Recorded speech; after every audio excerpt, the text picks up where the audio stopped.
Hello students, last time हम लोग पढ़े थे एप्लीकेशन ऑफ डेरिवेटिव और पिछले वीडियो में हम लोग ने एक्सरसाइज 4.4 स्टार्ट किया था। पिछले वीडियो में हम लोग ने स्टार्टिंग के 2 क्वेश्चंस खत्म कर लिए थे। So in this video we are going to start with आगे के क्वेश्चंस ऑफ 4.4। 4.4 के आगे के जो क्वेश्चन है क्वेश्चन नंबर 3, 4 और 5, इन तीनों क्वेश्चंस को हम लोग कवर करने की कोशिश करेंगे आज के इस वीडियो में, क्योंकि ये तीनों खुद एक अलग टॉपिक के साथ आते हैं। So let us start with the question. अच्छा, क्वेश्चन नंबर 3, क्वेश्चन नंबर 4 और क्वेश्चन नंबर 5, मैंने तुम लोग को बोला कि ये 3 क्वेश्चंस हम लोग इस वीडियो में करेंगे। तो इन तीनों क्वेश्चंस के लिए कुछ बेसिक बातें भी होंगी जो हम लोगों को ऑलरेडी पता होनी चाहिए, ताकि इन क्वेश्चंस को हम लोग एफिशिएंटली सॉल्व कर पाए। तो उन पे बातों के पहले बात करते हैं। इन तीनों क्वेश्चन को करने के लिए कुछ बेसिक चीज़ें हमें आनी चाहिए, जैसे कि हम लोगों को पता होना चाहिए कि रेवेन्यू क्या होता है। ना डू यू नो बच्चा, रेवेन्यू क्या होता है? तुम लोग कॉमर्स से पढ़ रहे हो, 11th तुमने कॉमर्स पढ़ा, 12th तुमने कॉमर्स पढ़ा, तुम अकाउंट्स पढ़ते हो, इको पढ़ते हो, उसी पढ़ते हो, इतने सारे सब्जेक्ट्स तुम लोग पढ़ते हो कॉमर्स से रिलेटेड। आज तक ये वर्ड तुमने बहुत बार सुना होगा, रेवेन्यू। लेकिन रेवेन्यू का मतलब होता क्या है? रेवेन्यू इसका मतलब कि एक कंपनी कितना पैसा कमा रही है उसको रेवेन्यू बोला जाता है। कितना पैसा कमा रही है उसको रेवेन्यू बोलते हैं। मतलब क्या कि मान लो मैं एक समोसे की दुकान चला रहा हूँ, मैं एक समोसा 10 रुपये का बेचता हूँ। मैं एक समोसा कितने रुपए में बेचता हूँ? 10 रुपये में। अब मैंने दिन के 10 समोसे बेच दिए, तो मैं एक समोसा 10 रुपये का बेच रहा था, मैंने दिन के 10 समोसे बेचे, तो 10 × 10 कितना हो गया? 100 रुपीज़ हो गया। तो 100 रुपये मेरा रेवेन्यू है। 100 रुपये मेरा क्या है? रेवेन्यू। अच्छा हाँ, समोसे बनाने में मुझे कुछ खर्चा आया रहेगा, वो 100 रुपये पूरी मेरी कमाई नहीं है, वो 100 रुपये तो बस आया है, उसमें से कुछ पैसा तो समोसा बनाने में निकल जाएगा। पर रेवेन्यू की जब हम लोग बात करते हो, रेवेन्यू यानी टोटल तुमने कितना कमाया, खर्चा वर्चा छोड़ दो, तुमने एक्चुअल में कमाया कितना, इज योर रेवेन्यू। तो यहाँ पर ज़रा ध्यान से समझना, रेवेन्यू क्या है?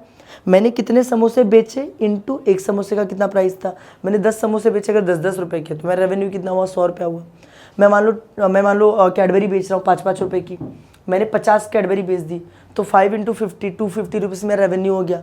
तो मिला जुला कर तुम्हें ये याद रखना है कि रेवेन्यू का एक फॉर्मूला होता है, that is price per unit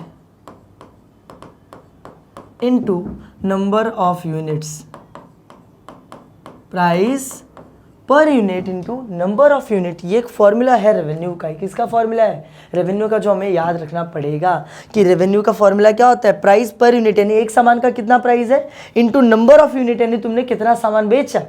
एक सामान का कितना प्राइस है इंटू नंबर ऑफ यूनिट, यानी तुमने कितना सामान बेचा। इससे तुम्हें पता चलेगा तुम्हारा रेवेन्यू। ये एक फॉर्मूला हम लोगों को आना चाहिए। और एक छोटा सा फॉर्मूला जो तुम्हें ऑलरेडी पता है कि प्रॉफिट।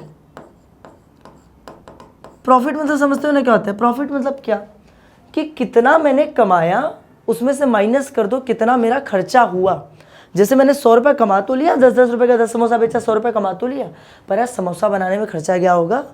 उसमें आलू लगा होगा, उसमें मैदा लगा होगा, बहुत सारी चीज़ें लगी होंगी, खर्चा क्या होगा? तो मैंने कितना कमाया माइनस मैंने कितना खर्चा किया, जो मेरे पास बचता है उसको हम लोग क्या बोलते हैं? प्रॉफिट बोलते हैं। तो प्रॉफिट का फॉर्मूला क्या होता है? प्रॉफिट का फॉर्मूला होता है revenue minus cost. Revenue minus cost. Revenue यानी तुमने कितना कमाया, माइनस कॉस्ट यानी तुम्हारा कितना खर्चा हुआ। रेवेन्यू यानी तुमने कितना कमाया, माइनस कॉस्ट यानी तुम्हारा कितना खर्चा हुआ। ये 2 फॉर्मूले हम लोगों को याद रखने हैं, ताकि हम लोग आगे के क्वेश्चन नंबर 3, क्वेश्चन नंबर 4 और क्वेश्चन नंबर 5 को अच्छे से क्या कर पाए? सॉल्व कर पाए। और मेरे ख्याल से बहुत आसान फॉर्मूला है। रेवेन्यू का फॉर्मूला क्या है? Price per unit into number of units. कितने का एक सामान पड़ता है इंटू तुमने कितना सामान बेचा है। प्रॉफिट का फॉर्मूला क्या? रेवेन्यू यानी तुमने कितना कमाया, माइनस कॉस्ट तुमने कि तुम्हारा कितना खर्चा हुआ, तुम्हारे पास जो बचा हो तुम्हारा प्रॉफिट। समझ में आया? Now let us start with the question. पर डायरेक्टली क्वेश्चन से स्टार्ट करते हैं। यहाँ पे आओ, चलते हैं क्वेश्चन नंबर 3 की तरफ। क्वेश्चन नंबर 3 में देखो दिया क्या है। क्वेश्चन नंबर 3 में बोला हुआ है कि the total cost function for production, the total cost function for production of articles is given as this. सबको छोड़ो, ये देखो, ये सी का फॉर्मूला लिख के दिया है। सी मतलब क्या होता है? कॉस्ट। सी मतलब क्या होता है? कॉस्ट। मुझे कॉस्ट का फंक्शन दिया हुआ है, मुझे कॉस्ट का फॉर्मूला लिख के दिया हुआ है। अच्छा, आगे क्या बोला कि find the values of x. Find the value of x, मुझे बोल रहा है कि एक्स की वैल्यू फाइंड आउट करनी है। For which total cost is decreasing, और बोला कि जो टोटल कॉस्ट है वो डिक्रीजिंग है। टोटल कॉस्ट क्या है? डिक्रीजिंग। देखो, ये टोटल कॉस्ट का फॉर्मूला है और ये जो फंक्शन है इसने बोला कि ये कौन सा फंक्शन है, ये एक डिक्रीजिंग फंक्शन है। अब x की वैल्यू फाइंड आउट करो। कितना सिंपल क्वेश्चन है ना। अरे 4.2 में भी किए थे, अभी पिछले वीडियो में भी किए थे एक क्वेश्चन जिसमें हम लोगों को बोला था कि प्राइस का फंक्शन देके बोला था इंक्रीजिंग है, अब d की वैल्यू निकालो। सेम वैसा ही है, यहाँ पे कॉस्ट का फंक्शन देके बोला है फंक्शन ऑलरेडी डिक्रीजिंग है, तुम x की वैल्यू निकालो। बहुत सिंपल है। क्या करेंगे, let us start with the question. सबसे पहले हम लोग लिखेंगे गिवन फंक्शन। क्या लिखेंगे सबसे पहले हम लोग, गिवन फंक्शन। तो गिवन फंक्शन क्या है हमारे पास, c इज इक्वल्स टू 100, तो मैंने लिख दिया 100, फिर प्लस, फिर उसके आगे क्या दिया 600x, तो मैंने लिख दिया 600x, फिर माइनस 3x का स्क्वायर, तो मैंने लिख दिया माइनस 3x का स्क्वायर। ये मुझे मेरा गिवन फंक्शन है। अच्छा, अब मुझे बोला कि ये फंक्शन क्या है, डिक्रीजिंग है। तो डिक्रीजिंग फंक्शन का हमेशा क्या होता है, उसका डेरिवेटिव लेस देन 0 होता है। पर डेरिवेटिव लेस देन 0 रखने से पहले मुझे डेरिवेटिव निकालना तो पड़ेगा, तो पहले मैं इसको डिफरेंशिएट कर देता हूँ। यहाँ पे लिखूँगा डिफरेंशिएटिंग विथ रिस्पेक्ट टू, अच्छा किससे डिफरेंशिएट करेंगे, किससे करते हैं, जो राइट हैंड साइड में होता है। राइट हैंड साइड में क्या है, x है, तो differentiating with respect to x हो गया। तो इधर भी क्या आ जाएगा, d/dx c के साथ, यहाँ पर भी क्या आ जाएगा d/dx किसके साथ, इस पूरे क्वेश्चन के साथ, 100 प्लस 600x माइनस 3x का स्क्वायर। इतना समझ में आया। अच्छा, इसके बाद होगा क्या, यहाँ पे जरा ध्यान से देखो, dc और नीचे dx, तो यहाँ पे हम लोग डायरेक्टली इसको ऐसे लिखेंगे dc अपॉन में, जैसे देखो यहाँ पर y होता तो dy/dx में लिखते थे, c है तो dc अपॉन में dx, सिंपल एकदम। तो dc अपॉन में dx, इतना समझ में आया। इसको थोड़ा सा ऊपर ले लेते हैं, नीचे मैं अच्छे से लिख नहीं पा रहा हूँ। चलो देखो, अरे अरे अरे क्या लिखेंगे हम लोग, dc अपॉन में dx इज इक्वल्स टू, यहाँ पर जरा ध्यान से देखो 100 का डेरिवेटिव क्या होगा, 100 तो कांस्टेंट है, और कांस्टेंट कभी भी अगर अकेला हो तो उसका डेरिवेटिव क्या आता है, 0। तो 100 का डेरिवेटिव क्या आ जाएगा, 0। फिर प्लस प्लस, यहाँ पर क्या लिखा है 600, क्या लिखा हुआ है 600 ना, 600 लिखा था कि 60 लिखा था क्वेश्चन में, ओके 600 है ना, यहाँ पे 600 लिखा हुआ है। तो 600 तो कांस्टेंट है, पर वो किसके साथ है, x के साथ है, तो उसका डेरिवेटिव तो नहीं लेंगे। तो 600 को तो एज इट इज़ लिखेंगे, और x का डेरिवेटिव ले लूँगा तो कितना आ जाएगा 1। फिर माइनस लिखा तो माइनस लिख दिया, फिर लिखा हुआ 3 तो कांस्टेंट है, पर वो एक्स स्क्वायर के साथ है तो उसका डेरिवेटिव नहीं लेंगे, उसको एज इट इज़ लिखेंगे। एक्स स्क्वायर का डेरिवेटिव मैं लिख देता हूँ, कितना आएगा 2x, कितना आएगा 2x। चलो ठीक है, इसको सॉल्व करते हैं। अभी क्या आ जाएगा, dc अपॉन में dx इज इक्वल्स टू, ये तो 0 है मतलब नहीं, 600 इंटू 1 कितना हो जाएगा 600, फिर यहाँ पे माइनस तो माइनस, 3 2 कितना होता है, 3 2 6 और x, तो ये हो जाएगा 6x। समझ में आया। और बस यहाँ पर अपने को मिल गया अपना डेरिवेटिव, यहाँ पर हम लोगों को क्या मिल गया, हमारा डेरिवेटिव मिल गया। अच्छा, अब इस डेरिवेटिव का करेंगे क्या, अब इस डेरिवेटिव का करेंगे क्या, मुझे क्वेश्चन में बोला था कि ये जो फंक्शन है वो डिक्रीजिंग फंक्शन है, तो मैं यहाँ पर लिखूंगा कि but it is a decreasing function. ये कौन सा फंक्शन है, ये एक डिक्रीजिंग फंक्शन है। अच्छा, क्योंकि ये डिक्रीजिंग फंक्शन है इसीलिए जो डेरिवेटिव आया dc अपॉन में dx should be less than 0। उसकी वैल्यू क्या होनी चाहिए, लेस देन 0, 0 से छोटी होनी चाहिए। हम लोगों ने पढ़ा है कि डिक्रीजिंग फंक्शन में जो वैल्यू होती है वो क्या होती है, हमेशा लेस देन 0 यानी 0 से छोटी होती है, तो मैंने लिख दिया वहाँ पर। तो यहाँ पर एक काम करते हैं, dc अपॉन में dx की वैल्यू तो हम लोग को पता है ऑलरेडी, क्या पता है, ये हम लोगों ने यहाँ पे निकाली 600 माइनस 6x, तो मैं यहाँ पे लिख देता हूँ 600 माइनस 6x लेस देन 0, खत्म हो गया। यहीं पर dc अपॉन dx की वैल्यू डाल दी, तो dc अपॉन dx की वैल्यू लेस देन 0 आ गया वहाँ पर। अब मुझे वैल्यू किसकी चाहिए, x की वैल्यू किसकी चाहिए, x की। तो एक काम करते हैं ना, जो 6x है ना इसको उधर भेज देते हैं, वैल्यू तुम कैसे भी निकालो तुम्हारी मर्जी। ये 6x को मैं क्या कर देता हूँ, उधर भेज देता हूँ, तो यहाँ पर क्या हो जाएगा, हो जाएगा 600, यहाँ पर ये लेस देन का साइन है, लेस देन का साइन, ये माइनस 6x उधर जाके क्या हो जाएगा प्लस 6x, माइनस 6x जब उधर जाएगा तो क्या हो जाएगा प्लस 6x हो जाएगा। मुझे वैल्यू किसकी चाहिए, x की चाहिए, तो एक काम करो ना, x को उधर ही रखो, तकलीफ कौन दे रहा है x के साथ, जो 6 है, तो 6 वहाँ पे मल्टीप्लाई हो रहा है, इधर पे लेके आ जाओ, डिवाइड हो जाएगा, तो 600 और 6 को इधर पे आ गया, डिवाइड हो गया, लेस देन x बचा।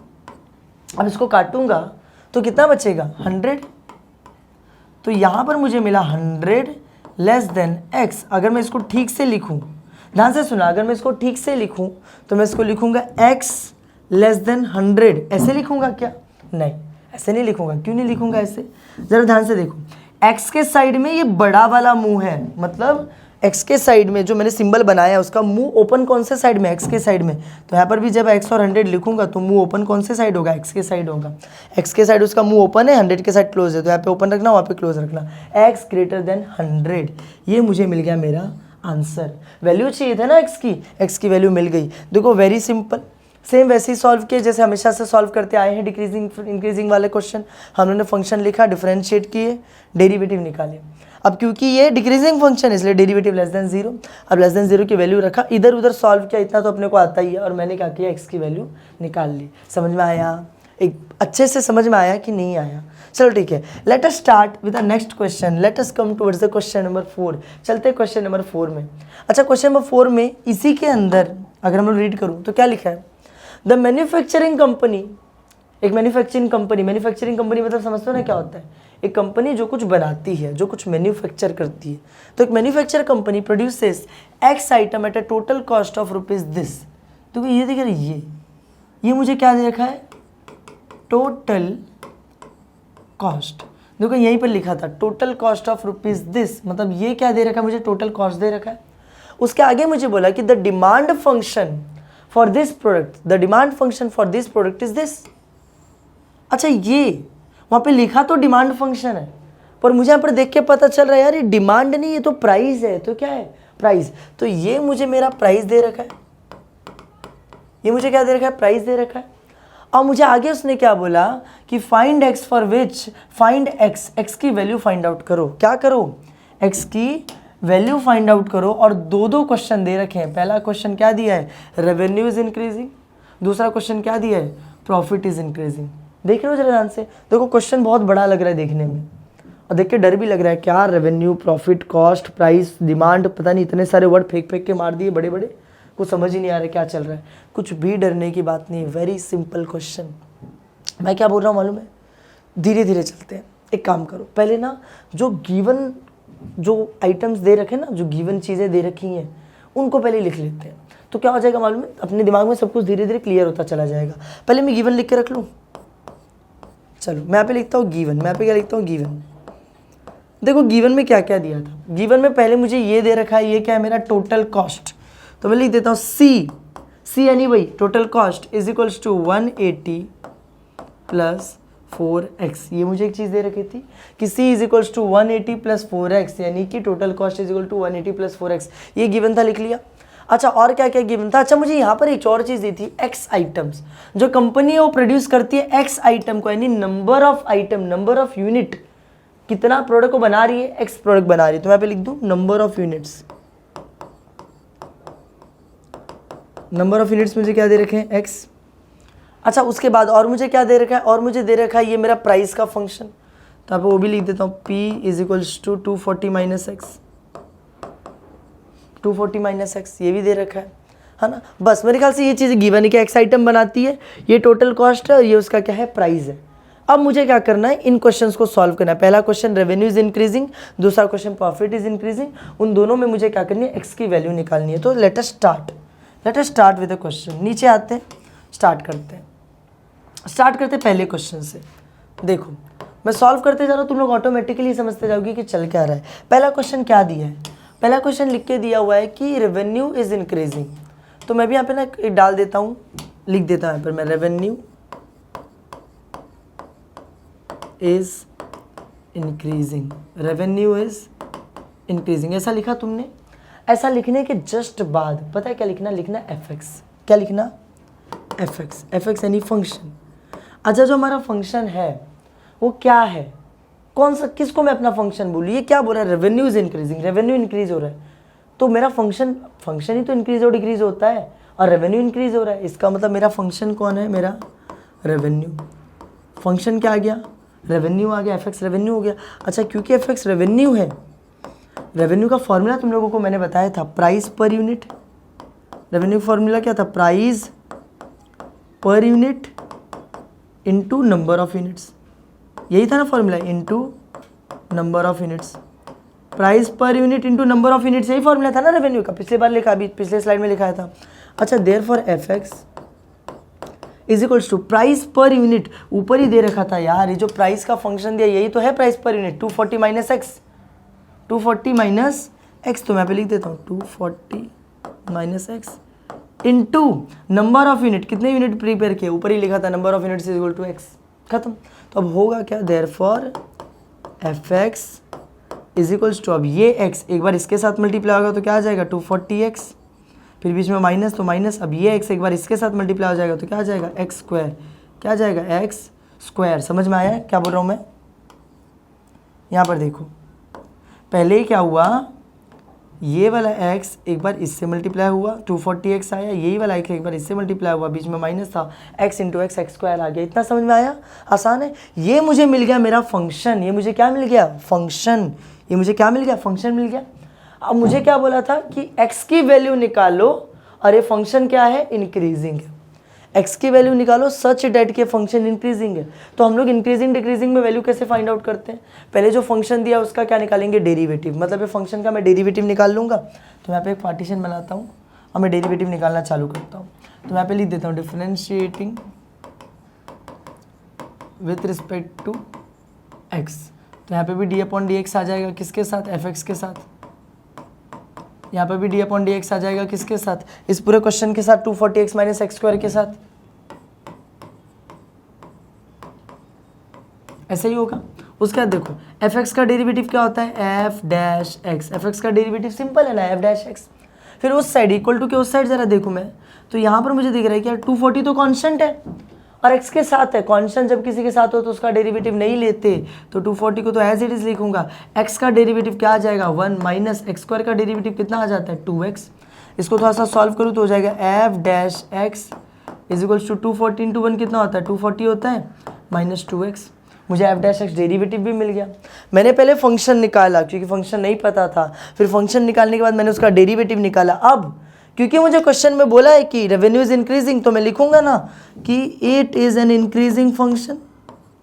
मैं पे लिखता हूं बट, मैं पे क्या लिखूंगा but it is an increasing function है। कौन सा फंक्शन है इंक्रीजिंग फंक्शन है। अच्छा क्योंकि अगर ये इंक्रीजिंग फंक्शन है इसीलिए एफ डैश एक्स की वैल्यू पक्का ग्रेटर देन 0 होगी, क्योंकि ये इंक्रीजिंग फंक्शन है इसलिए एफ डैश एक्स की वैल्यू पक्का क्या होगी ग्रेटर देन 0 होगी। तो एफ डैश एक्स की जगह पर अब जो आंसर आया वो लिख देता हूँ, क्या आया 240 माइनस 2x, तो लिख दिया 240 माइनस 2x ग्रेटर देन 0 होगा। अब इसमें से x की वैल्यू निकालनी कितनी मुश्किल है, 2 लाइन में तो निकल जाएगी। देखो माइनस 2x है उसको उधर भेज देता हूँ, प्लस 2x हो गया, ये माइनस 2x उधर गया, प्लस 2x हो गया। अब वो x की वैल्यू चाहिए तो 2 को इधर लेके आ जाओ, तो 240 वहाँ पे मल्टीप्लाई बाय 2, यहाँ पे आके divide by 2 greater than x, कटेगा कितना आएगा 120 आएगा, तो 120 ग्रेटर देन x, इसको सीधा करके लिख दूँ तो x लेस देन 120। ध्यान से देखना x लेस देन 120 क्यों लिखा, x के साइड में मुँह छोटा था 120 के साइड में बड़ा था, तो मैंने उसी हिसाब से लिख दिया और ये आ गया अपना x की वैल्यू। सिंपल एकदम। हम लोगों ने सॉल्व कर लिया, x की वैल्यू निकाल लिए पहले वाले क्वेश्चन में। किस में निकाले पहले वाले में, लेकिन अब वहाँ पर एक और क्वेश्चन दे रखा है और इसको जरा ध्यान से देखना कैसे निकाले। पहले फंक्शन रेवेन्यू रखे क्योंकि रेवेन्यू इज इंक्रीजिंग बोला था, फंक्शन निकाले, फंक्शन के बाद उसका डेरिवेटिव निकाले, फिर इंक्रीजिंग था तो ग्रेटर देन 0 रखे, सॉल्व की x की वैल्यू आ गई। सेम अब इसके सेकंड वाले में भी करेंगे। तो इसका सेकंड वाला क्वेश्चन क्या दे रखा है, इसी में सेकंड में दे रखा है कि प्रॉफिट इज इंक्रीजिंग। क्या दे रखा है प्रॉफिट इज इंक्रीजिंग। तो अब हम लोग करेंगे प्रॉफिट इज इंक्रीजिंग लिख के। मैं यहाँ पर आता हूँ, मैं यहाँ पर लिखता हूँ, यहाँ पर देखो मैं यहाँ पर लिखता हूँ सेकंड, क्या है second, profit is increasing, profit is increasing. तो यहाँ पर भी वैसे ही करेंगे। यहाँ पर मेरा फंक्शन क्या हो जाएगा बताओ, एफ एक्स क्या हो जाएगा मेरा प्रॉफिट हो जाएगा, सेकेंड वाले के लिए मेरा फंक्शन क्या हो जाएगा प्रॉफिट हो जाएगा। अच्छा तो f of x is equal to, profit का फॉर्मूला क्या बताया था मैंने पीछे बताया था, रेवेन्यू माइनस कॉस्ट। प्रॉफिट का फॉर्मूला क्या बताया था पिछले बार वीडियो के स्टार्टिंग में बता दिया था, रेवेन्यू माइनस कॉस्ट। तो हमें लिखा रेवेन्यू माइनस कॉस्ट। अच्छा तो एफ एक्स क्या आ जाएगा अभी बताना जरा, रेवेन्यू तो अभी निकाले थे इधर, देखो इधर ही तो निकाले थे, देखो रेवेन्यू निकाले थे, सॉल्व करने के बाद ये आया था revenue 240x minus x square, यहाँ पे देखो स्क्वायर हट गया है, 240x माइनस एक्स स्क्वायर यही रेवेन्यू आया था ना। तो यहाँ पर मैं चलता हूँ रेवेन्यू की जगह पर रेवेन्यू डाल देता हूँ, कितना revenue 240x minus x square, फिर बीच में एक माइनस है तो मैंने बीच में माइनस डाला, फिर कॉस्ट लिखना है। कॉस्ट अपने को क्वेश्चन में लिख के दिया था, तो कॉस्ट क्वेश्चन में लिख के दिया था, क्या कॉस्ट लिख के दिया था, कॉस्ट लिख के दिया था 180 प्लस 4x, क्या लिख के दिया था 180 प्लस 4x, तो मैं यहाँ पर कॉस्ट की जगह पे डाल देता हूँ ब्रैकेट में 180 प्लस 4x, ख़त्म। अच्छा इसको थोड़ा सॉल्व करेंगे तो fx इज इक्वल्स टू, ये तो ऐसे ही रहेगा 240x minus x square, bracket को जब मैं ओपन करूँगा तो यहाँ पर तो कोई चेंज नहीं आएगा, लेकिन यहाँ पे क्योंकि माइनस है तो आगे वालों का साइन चेंज हो जाएगा, तो माइनस 180 ये प्लस 4x क्या हो जाएगा माइनस 4x हो जाएगा। अब इसको थोड़ा सा और सॉल्व करता हूँ तो fx इज इक्वल्स टू, यहाँ पर देखो एक्स स्क्वायर का ये एक लौता टर्म था, इसके साथ कोई और है तो नहीं प्लस माइनस होने के लिए, तो एक्स स्क्वायर का लौते टर्म को ऐसे ही लिख देता हूँ माइनस एक्स स्क्वायर। फिर उसके बाद एक्स वालों की अगर मैं बात करूँ तो 240x है, यहाँ पर माइनस 4x है, 240 में से 4 गया तो कितना बचा 236, तो यहाँ पे आएगा 236x।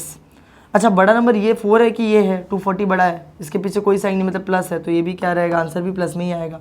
अब बचा है माइनस 180, तो माइनस 180 को साइड में लिख देता हूँ, ख़त्म। आसान था एकदम, ये अपना fx आ गया, फंक्शन आ गया। अच्छा एक बार अपने को फंक्शन मिल गया तो उसने अपने को क्वेश्चन में क्या बोला था, प्रॉफिट इज इंक्रीजिंग, ये इंक्रीजिंग फंक्शन है, तो पहले क्या करेंगे इसका डेरिवेटिव निकालेंगे और जो डेरिवेटिव आएगा उसको लिखेंगे ग्रेटर देन 0। तो मैं यहाँ पे करता हूँ, चलो मैं लिखूँगा हाँ पहले डिफ्रेंशिएट करेंगे ना, पहले इसका डेरिवेटिव तो निकाल लें, तो differentiating with respect to x, यहाँ पर भी d/dx आ जाएगा किसके साथ, fx के साथ, यहाँ पर भी d/dx आ जाएगा किसके साथ, पूरे क्वेश्चन के साथ। क्या क्वेश्चन है, minus x square plus 236x minus x square plus 236x minus 180, ये मेरा फंक्शन दे रखा है। अब इसका डेरिवेटिव निकालते हैं, fx का डेरिवेटिव क्या आ जाएगा बताओ जरा, f-x, यही आता है। यहाँ पर देखो माइनस तो माइनस ही है, एक्स स्क्वायर का डेरिवेटिव कितना आता है 2x, प्लस तो प्लस ही है। अच्छा 236 कांस्टेंट पर x के साथ है तो उसका डेरिवेटिव नहीं लेंगे, एज इट इज लिखेंगे 236 को, और x का तो डेरिवेटिव 1 ही होता है, माइनस 180 कांस्टेंट पर कांस्टेंट अकेला, अकेले वाले कांस्टेंट का डेरिवेटिव क्या होता है 0 होता है, तो देयरफॉर मुझे मिल गया f-x is equals to minus 2x plus 236 into 1 कितना हो जाएगा 236 ही रहेगा। ये मुझे मिल गया मेरा डेरिवेटिव, ये क्या मिल गया डेरिवेटिव मिल गया, देखो सॉल्व हो गया, डेरिवेटिव मिल गया। अब मैं बोलूँगा कि बट इट इज़ कौन सा function, increasing function, it is an increasing function है ना बच्चा, मैं लिख दूंगा it is an increasing function, क्योंकि इंक्रीजिंग फंक्शन है इसीलिए जो मेरा जो डेरिवेटिव आएगा वो क्या आएगा ग्रेटर देन 0। इंक्रीजिंग फंक्शन तो डेरिवेटिव क्या आएगा ग्रेटर देन 0। अच्छा डेरिवेटिव की वैल्यू तो हम लोगों को पता है क्या है, minus 2x plus 236 greater than 0। इसको सॉल्व करते हैं x की वैल्यू मिल जाएगी तुरंत, देखो माइनस 2x को उधर भेज देता हूँ तो क्या हो जाएगा प्लस 2x, तो 236 ग्रेटर देन 2x, 2 को इधर ले लेता हूँ तो 236, वो 2 वहाँ पे मल्टीप्लाई और यहाँ पे डिवाइड हो जाएगा, divide by 2 greater than x, इसको कैंसिल आउट करूँगा तो 2 1 ज़ा 2, फिर 3 बचा, 3 तो आता नहीं 2 के टेबल में, 2 1 ज़ा 2, 3 में से 2 गया तो 1 बचा, 16, 2 8 ज़ा 16 ग्रेटर देन x, इसको सीधा करके लिखूँगा तो x लेस देन 118, ये हम लोगों को मिल गया x की वैल्यू, ये हम लोगों को क्या मिल गई x की वैल्यू। तो ध्यान से अगर मैं देखूँ, देखो कुछ था ही नहीं अपने को ना, बस इसके अंदर 2 क्वेश्चन दे रखे थे, एक बार बोला था रेवेन्यू इज इंक्रीजिंग लेके सॉल्व करो, एक बार बोला था प्रॉफिट इज इंक्रीजिंग लेके सॉल्व करो। तो पहले मैंने गिवन लिखा, रेवेन्यू इज इंक्रीजिंग लेके फंक्शन निकाला, उसका डेरिवेटिव निकाला, इंक्रीजिंग फंक्शन ग्रेटर देन 0 रखा, x की वैल्यू आ गई। फिर हम लोगों ने सेकंड क्वेश्चन पे गए, प्रॉफिट इज इंक्रीजिंग बोला तो प्रॉफिट निकाले फंक्शन, फिर फंक्शन से डेरिवेटिव निकाले, वैल्यू रखे, आ गया। इस पूरे क्वेश्चन में पता है सबसे इंपॉर्टेंट पार्ट क्या था जो तुम्हें आना ही चाहिए, जिसके बिना इस क्वेश्चन में तुम लोग फंस जाओगे, तुम्हें प्रॉफिट और रेवेन्यू का फॉर्मूला आना चाहिए, और वो फॉर्मूला मैंने तुम्हें स्टार्टिंग में ही बता दिया था, वीडियो के स्टार्टिंग में, क्यों इंपॉर्टेंट फॉर्मूला। अब चलते अपने लास्ट क्वेश्चन की तरफ, which is our question number 5th, आज के वैसे इस एक्सरसाइज का लास्ट क्वेश्चन नहीं, इस वीडियो का last question, question number 5th पे चलते हैं। अच्छा क्वेश्चन नंबर 5th में भी मुझे दिख रहा है 2 क्वेश्चन दे रखे हैं, सेम क्वेश्चन नंबर 4 की तरह, total cost is decreasing, revenue is increasing, ऐसे 2 क्वेश्चन दे रखे हैं, दोनों को मुझे सॉल्व करना है।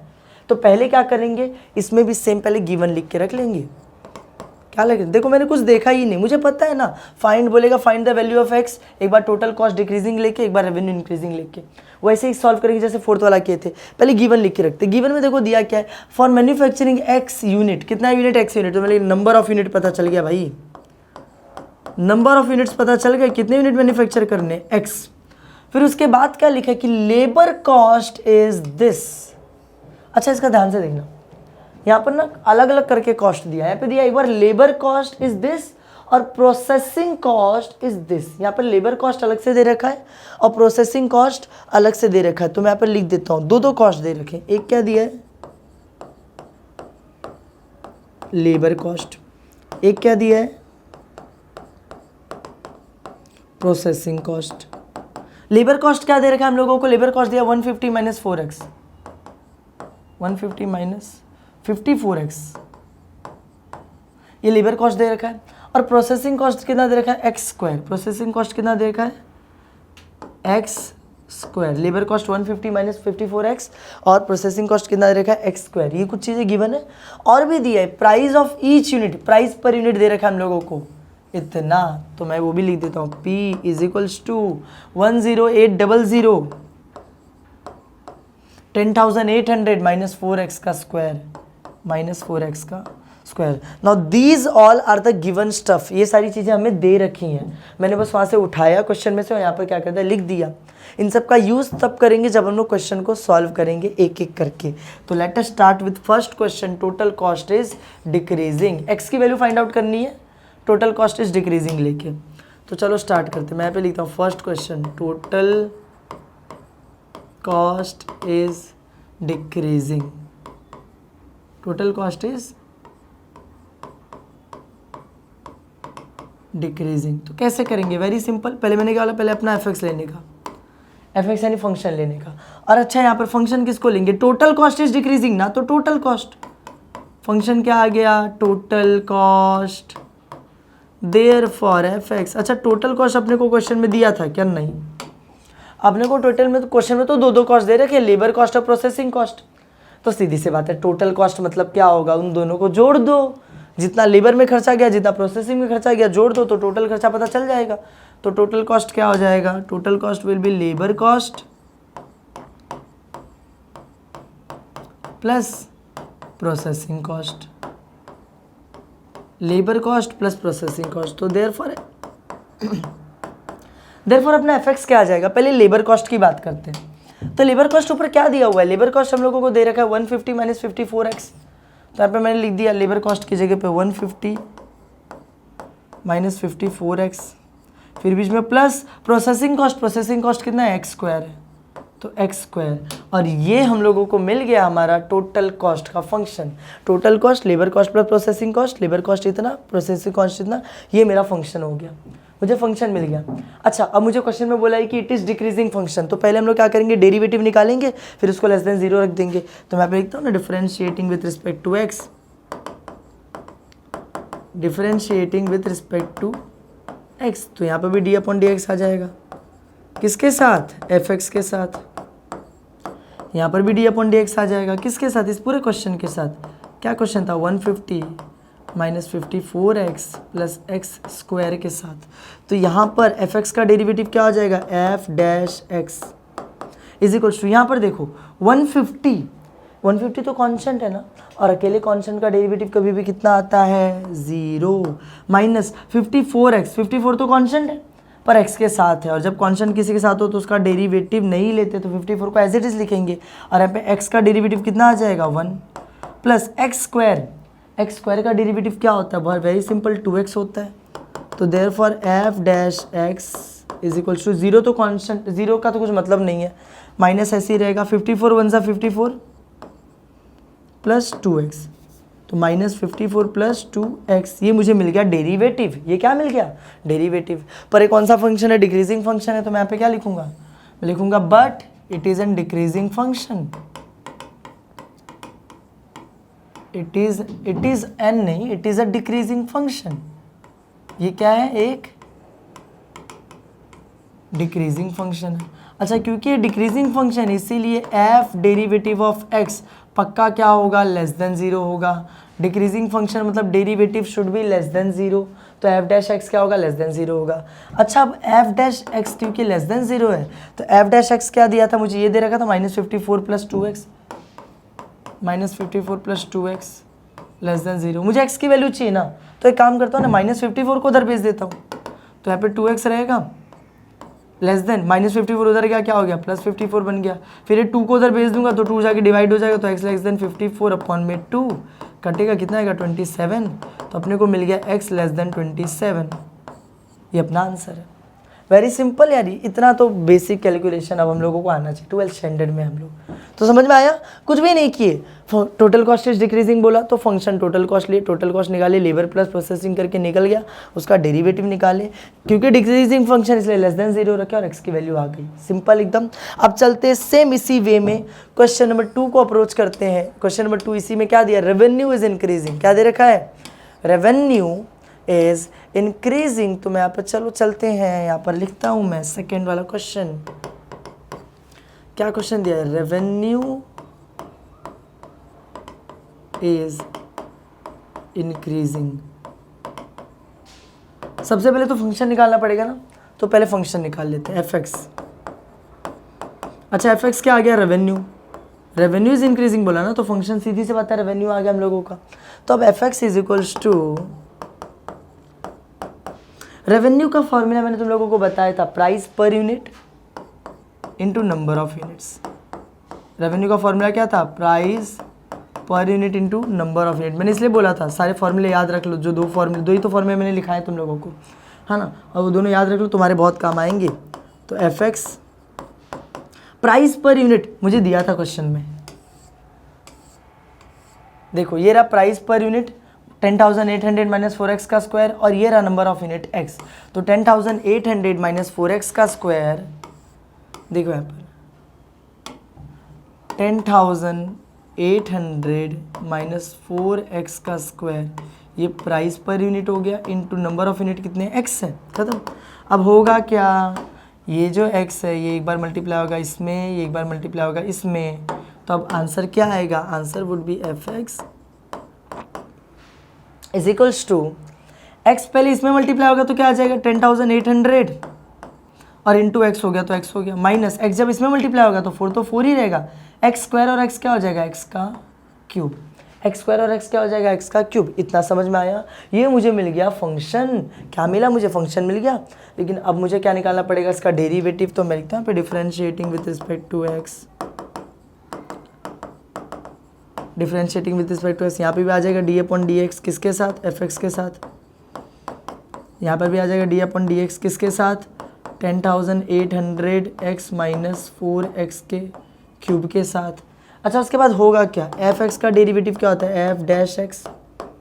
यहाँ पर देखो 10,800 एक्स है ना, तो 10,800 तो कांस्टेंट और एक्स के साथ है, तो उसका डेरिवेटिव तो नहीं लेंगे। एक्स का डेरिवेटिव कितना हो जाएगा 1, माइनस 4 तो कांस्टेंट और एक्स क्यूब के साथ है, तो उसका डेरिवेटिव नहीं लेंगे। एक्स क्यूब का डेरिवेटिव क्या आ जाएगा, 3x स्क्वायर, क्या आ जाएगा 3x स्क्वायर। तो अब ये हो जाएगा F dash x is equals to, ये इंटू 1 वही रहेगा 10,800 माइनस 4 3 ज़ा 12 और x स्क्वायर, तो it would be 12x square. ये क्या आ जाएगा 12x स्क्वायर। ये मुझे मिल गया derivative of function, F x का फंक्शन का डेरिवेटिव मिल गया एफ डैश एक्स। इतना समझ में आया। अच्छा अब अपने को क्या करना पड़ेगा, क्या दिया था function, is revenue is increasing, तो हम लोग बोलेंगे क्योंकि ये इंक्रीजिंग फंक्शन है इसलिए it should be greater than 0। मैं लिखूंगा but it is an increasing function. ये कौन सा फंक्शन है, इंक्रीजिंग फंक्शन है, और क्योंकि इंक्रीजिंग फंक्शन है इसीलिए जो डेरिवेटिव ऑफ एफ एक्स, जो एफ डैश एक्स आया है, एफ एक्स का डेरिवेटिव वो क्या होना चाहिए, ग्रेटर देन 0 होना चाहिए। अच्छा एफ एक्स का डेरिवेटिव इधर ही मिला था 10,800 minus 12x square, 10,800 minus 12x square greater than 0, खत्म। अच्छा अब मुझे x की वैल्यू चाहिए ना, एक काम करो, ये माइनस माइनस देख के अच्छा नहीं लग रहा, माइनस 12x को उधर भेज दो, इधर बचेगा 10,800, बीच में ग्रेटर देन का साइन और माइनस 12x स्क्वायर, वहाँ पे गया तो क्या हो गया प्लस 12x स्क्वायर। अच्छा वहाँ पे 12 तकलीफ दे रहा है, 12 को इधर लेके आ जाओ, वहाँ पे मल्टीप्लाई हो रहा है, यहाँ पे क्या हो जाएगा कि डिवाइड हो जाएगा, ग्रेटर देन एक्स स्क्वायर। इसको थोड़ा कैंसिल आउट करने की कोशिश करते हैं, किससे कटेगा, डायरेक्टली 12 से काटने की कोशिश करें क्या, 12 के टेबल में 1 है, 12 से नहीं काटेंगे, 12 अच्छा नहीं लगता टेबल मेरे को, 6 से काटते हैं। देखो 6 2 ज़ा 12 आएगा, है ना। ऊपर अगर मैं देखूँ तो 6 के टेबल में 10 आता है क्या, नहीं, 6 के टेबल में 6 आता है, तो 6 1 ज़ा 6, तो वहाँ पे बचा कितना 4, 10 में से 6 गया बचा 4, 4 के आगे क्या है 8 है, 48, 6 के टेबल में 48 आता है क्या, 6 6 ज़ा 40, 6 7 ज़ा 42 होता है, और 6 7 ज़ा क्या होता है, 6 7 ज़ा 42 होता है, 6 8 ज़ा 48 होता है, तो 6 8 ज़ा 48 हो गया, और आगे बचे 2 0, तो मैं लिख दूंगा 2 0, तो मिला जुला कर वहाँ पे बचा 1800 अपॉन में 2 ग्रेटर देन एक्स स्क्वायर। इसको काटूंगा तो 2 9 ज़ा 1800, तो मुझे मिलेगा सीधे सीधे 900 ग्रेटर देन एक्स स्क्वायर। अगर मैं दोनों साइड स्क्वायर रूट ले लूँ, taking square root on both side, taking, क्योंकि देखो स्क्वायर है ना, अपने को x की वैल्यू चाहिए, अपने को एक्स स्क्वायर की वैल्यू नहीं चाहिए, अपने को स्क्वायर रूट लेना पड़ेगा क्योंकि अपने को x की वैल्यू चाहिए, इतना तो हम लोगों को पता है। तो एक्स स्क्वायर क्या बन जाएगा, x बन जाएगा। 900 क्या बन जाएगा, 900 का स्क्वायर रूट क्या होता है, देखो 9 का क्या होता है 3, 100 का क्या होता है 10, 9 किसका स्क्वायर है, 3 का स्क्वायर है, तो 9 का 3 होता है, 100 का क्या होता है 10, तो 3 10 ज़ा 30, 900 का स्क्वायर रूट कितना आएगा 30। इसको सीधा करके लिखो तो x इज़ लेस देन 30, ये अपना क्या है आंसर है। समझ में आया, आसान था कि नहीं था, मुझे ऐसा लगता है कि वेरी सिंपल क्वेश्चन, एक सेम प्रोसीजर तुमको बस एक बार दिमाग में बिठा लेना, उसको रिपीट करते जाना है। यहाँ पे थोड़ी सी मुश्किल होती है, बस क्या मुश्किल होती है, यहाँ पे भी फॉर्मूला याद कर लो ना, सब हो जाएगा। यहाँ पर पहले अपना फंक्शन निकालो, डेरिवेटिव निकालो, फिर इंक्रीजिंग दिया तो ग्रेटर देन 0 रखो, डिक्रीजिंग दिया तो लेस देन 0 रखो, और x की वैल्यू तुमको मिल जाएगी। समझ में आया। बस इसी के साथ आज का वीडियो यहीं पे खत्म करते हैं। कि वीडियो पसंद आया तो वीडियो को लाइक करना, चैनल को सब्सक्राइब करना। मिलते हैं नेक्स्ट वीडियो में, थैंक यू।